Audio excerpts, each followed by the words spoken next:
Meanwhile, Kenya joined the world in marking World AIDS Day amid calls for a candid conversation on sexual reproductive health care among the youth. Parents have been challenged to have a conversation with their children on reproductive health care if the war on HIV is to be won. Beatrice Gatonye with the details. The National World Condoms Day celebrations took place in Taita Taveta County.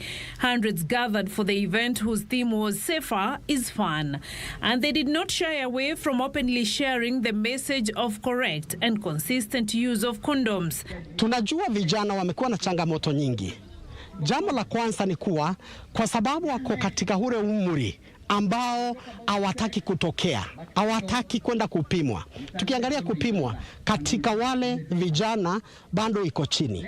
Tunajua kuwa kulingana na takwimu zile tuko nazo, jambo la kwanza ni kuwa karibu 50% hao hawajajiingiza kwa mambo ya ngono za mapema.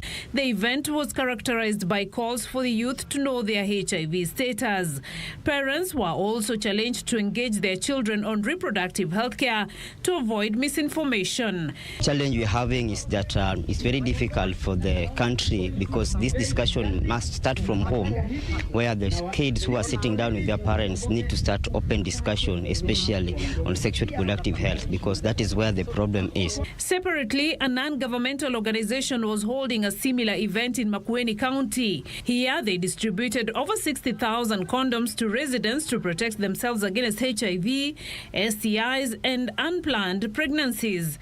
The condom distribution exercise took place along the busy Mombasa-Nairobi highway, where locals were also encouraged to get tested for HIV. This even as young people called on the government to make free condoms available to Kenyans and increase sensitization of the use of condoms among the youth.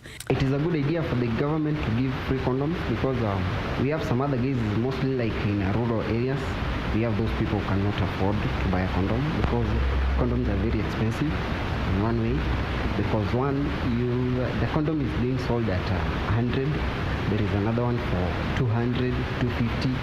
So you see, they're going with the type of condom you buy. You may find there's those people who cannot afford condoms. Use condoms if you have to. Remember, it's your life, so the more protection you use, the better. If you have to do whatever you have to do. But the most important thing is you need to be, to abstain up to that time when you feel now this is the right time for me to. Stigmatization pia iko ukiona msee akichukua condoms kwa zile za huyu anaenda kwa sex.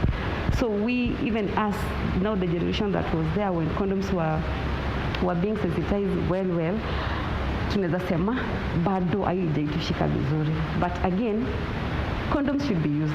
When I go to a chemist, a shop, supermarket, going to buy a condom, it seems like, oh, she loves sex, he loves sex. So I feel like there's still the stigma. So when the government inaweka in government institutions, it's good. At least there's some privacy you'll take. According to the Kenya AIDS Strategic Framework 2020 to 2021 to 2024 to 2025, about 1.5 million people are living with HIV in Kenya, and the main mode of HIV transmission in the country is through sexual contact and accounts for 80% of all new HIV infections. Adolescents and young people aged between 15 to 29 years account for 61% of adult new HIV infections. Beatrice Gatonye, Channel 1 News.